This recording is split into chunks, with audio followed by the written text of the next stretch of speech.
ఏడడుగులు నడిచి పసుపు తాడు కట్టిన భర్తకు ఒంట్లో బాగోకపోతే ఏ భార్య అయినా ఏం చేస్తుంది? దైవాన్ని నమ్ముకుని రాత్రింబవళ్ళు సేవలు చేస్తుంది. కానీ కర్ణాటకలోని బెళగావిలోని ఒక భార్య మాత్రం ఆసుపత్రి బెడ్పై చావు బతుకుల మధ్య కొట్టుమిట్టాడుతున్న భర్తను చూసి జాలిపడలేదు. పైగా అదే అదునుగా భావించి తన ప్రియుడితో కలిసి అర్ధరాత్రి ఆసుపత్రి గదిలోనే అతనికి విషమిచ్చి అత్యంత కిరాతకంగా ప్రాణాలు తీసేసింది. అసలు ప్రాణరక్షణగా నిలవాల్సిన భార్యే కాలయముడిగా ఎందుకు మారింది? ఆసుపత్రి బెడ్పై ఉన్న వ్యక్తిని చంపడానికి ఆమె వేసిన ఆ ఖతర్నాక్ స్కెచ్ ఏంటి? దీని వెనుక ఉన్న ఆ 2 కోట్ల ఇన్సూరెన్స్ లింక్ ఏంటి? ఒక ప్రభుత్వ ఉద్యోగి ఒక ఆర్ఎంపీ డాక్టర్తో కలిసి మొత్తం 9 మంది ఈ మర్డర్ ప్లాన్లో ఎలా భాగస్వాములయ్యారు? అసలు ఆ రాత్రి ఫామ్ హౌస్లో ఏం జరిగింది? తెలుసుకునే ముందు మన ఛానల్ని సబ్స్క్రైబ్ చేసుకోండి. అలాగే ఈ వీడియోని లైక్ చేయండి. ఈ కేసుపై మీ అభిప్రాయాన్ని కింద కామెంట్ సెక్షన్లో షేర్ చేయండి. మీ లైక్స్, కామెంట్స్ మన ఛానల్కి చాలా ముఖ్యం. ఇక ఈ భయంకరమైన క్రైమ్ కేసు వెనుక ఉన్న పోలీస్ ఇన్వెస్టిగేషన్లోని ఆ కీలకమైన అనుమానాలను, ఆ రాత్రి జరిగిన ఇన్సైడ్ స్టోరీని ఎక్కడ స్కిప్ చేయకుండా చూడండి. ఇది కర్ణాటకలోని బెళగావి జిల్లాలో జరిగిన ఒక యథార్థ గాథ. ఒక సాదాసీదా కుటుంబం, భార్యాభర్తలు ఎంతో హ్యాపీగా ఉంటున్నారని అందరూ అనుకున్నారు. కానీ ఆ ఇంటి 4 గోడల మధ్య ఎవరికీ తెలియని ఒక చీకటి సామ్రాజ్యం నడుస్తుంది. ఆ భార్యకు పెళ్ళైన తర్వాత కూడా బయట ఒక ప్రియుడితో అక్రమ సంబంధం ఏర్పడింది. రోజులు గడుస్తున్న కొద్దీ ఆ ప్రియుడితోనే కలిసి బతకాలనే కోరిక ఆమెలో బలంగా నాటుకుపోయింది. కానీ ఆ కోరికకు భర్త అడ్డుగా ఉన్నాడు.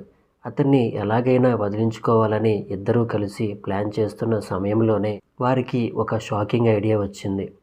అదే భర్త పేరిట ఉన్న భారీ ఇన్సూరెన్స్ పాలసీ. భర్త గనుక చనిపోతే ఏకంగా 2 కోట్ల ఇన్సూరెన్స్ డబ్బులు చేతికి వస్తాయి. ఆ డబ్బుతో తామిద్దరం లైఫ్ లాంగ్ లగ్జరీగా ఎంజాయ్ చేయవచ్చని ఆ కసాయి భార్య, ప్రియుడు కలిసి ఒక భయంకరమైన మర్డర్ స్కెచ్కి తెరలేపారు. అయితే భర్తను నడి రోడ్డు మీదో ఇంట్లోనూ చంపితే ఈజీగా దొరికిపోతామని వారికి తెలుసు. అందుకే వారు ప్రకృతి ఇచ్చిన ఒక సడన్ సిచ్యువేషన్ని వాడుకున్నారు. హఠాత్తుగా ఆ భర్త అనారోగ్యానికి గురై లోకల్ హాస్పిటల్లో జాయిన్ అయ్యాడు. భర్త బెడ్పై చికిత్స పొందుతూ ఉంటే ఈ భార్య మాత్రం బయట తన ప్రియుడితో కలిసి మర్డర్ గ్యాంగ్ని రెడీ చేసింది. సాధారణంగా నేరం జరిగితే ఒకరో ఇద్దరో ఉంటారు. కానీ ఈమె ఏకంగా ఒక ముఠానే సెట్ చేసింది. అందుకోసం ఒక ఆర్ఎంపీ డాక్టర్ని కలిసి ఎలాంటి మెడిసిన్ ఇస్తే గుండెపోటులాగా వచ్చి మనిషి చనిపోతాడో కనుక్కున్నారు. ఆ తర్వాత ఒక ప్రభుత్వ ఉద్యోగిని కూడా లైన్లో పెట్టి ఇన్సూరెన్స్ డబ్బులు క్లెయిమ్ చేయడానికి కావలసిన ఫేక్ డెత్ సర్టిఫికేట్స్ కూడా ముందే ప్లాన్ చేసుకున్నారు. సరిగ్గా ఒక అర్ధరాత్రి హాస్పిటల్ గదిలో అందరూ నిద్రిస్తున్న సమయం, భర్త ప్రాణాలు కాపాడాల్సిన ఆ భార్యే కాలయముడిలా బెడ్ దగ్గరకు వచ్చింది. ప్రియుడు తెచ్చిన ఆ విషాన్ని ఎవరికీ అనుమానం రాకుండా అతని శరీరంలోకి ఎక్కించారు. ఆ విషం కాస్త రక్తంలో కలవడంతో ఆ అమాయకపు భర్త హాస్పిటల్ బెడ్ పైనే ఊపిరాడక ఎవరికీ చెప్పుకోలేక అక్కడికక్కడే విగతజీవిగా మారిపోయాడు. మరుసటి రోజు ఉదయం అనారోగ్యంతోనే చనిపోయాడని భార్య డ్రామాలు స్టార్ట్ చేసింది. అంతా అనుకున్నట్టుగానే జరిగిపోయింది. ఆ 9 మంది గ్యాంగ్ 2 కోట్ల ఇన్సూరెన్స్ డబ్బుల కోసం పేపర్స్ కూడా రెడీ చేయడం స్టార్ట్ చేశారు. కానీ ప్రకృతి ఎప్పుడూ నేరస్తుల్ని వదిలిపెట్టదు. హఠాత్తుగా భర్త చనిపోవడంపై మృతుడి కుటుంబ సభ్యులకు అనుమానం వచ్చింది. వారు పోలీసులకి కంప్లైంట్ చేశారు. పోలీసులు రంగంలోకి దిగి అనుమానంతో భార్య కాల్ డేటాను, ఆసుపత్రి సీసీటీవీలను తనిఖీ చేయడం స్టార్ట్ చేశారు.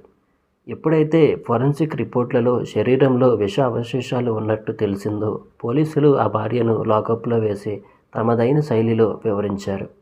అంతే, 2 కోట్ల కోసం వేసిన ఆ ఖతర్నాక్ ప్లాన్ మొత్తం బద్దలైపోయింది. ఆ కసాయి భార్య, ప్రియుడు, ఆర్ఎంపీ డాక్టర్, ప్రభుత్వ ఉద్యోగితో సహా మొత్తం 9 మందిని పోలీసులు పక్కా సాక్ష్యాలతో అరెస్ట్ చేసి జైలు ఊచలు వెనక్కి నెట్టారు. ఈ కేసు ద్వారా మనకు అర్థమయ్యే చేదు నిజం ఏంటంటే సమాజంలో డబ్బుపై మనుషులకు ఉండే దురాశ, క్రూరత్వం ఏ స్థాయికి దిగజారిపోతున్నాయో తెలుస్తోంది. సుఖాల కోసం, విలాసాల కోసం తాళికట్టిన భర్తనే కాలయముడిలా మారి చంపేసే ఈ కాలంలో డబ్బు కంటే మనుషుల నమ్మకం, బంధాలు చాలా చిన్నవి అయిపోతున్నాయి. కాబట్టి ఎవరిని నమ్మాలో ఎవరిని నమ్మకూడదో తెలియని రోజుల్లో కళ్ళు మూసుకొని ఎవరిని బ్లైండ్గా నమ్మకండి. ఎందుకంటే నువ్వు ప్రాణంగా ప్రేమించే వ్యక్తే నీ ప్రాణాలు తీసే కాలయముడు కూడా కావచ్చు. జాగ్రత్తగా ఉండండి. ఈ క్రైమ్ స్టోరీని మీ ఫ్రెండ్స్ అందరికీ షేర్ చేయండి. మరో ఇంట్రెస్టింగ్ స్టోరీతో మళ్ళీ కలుద్దాం.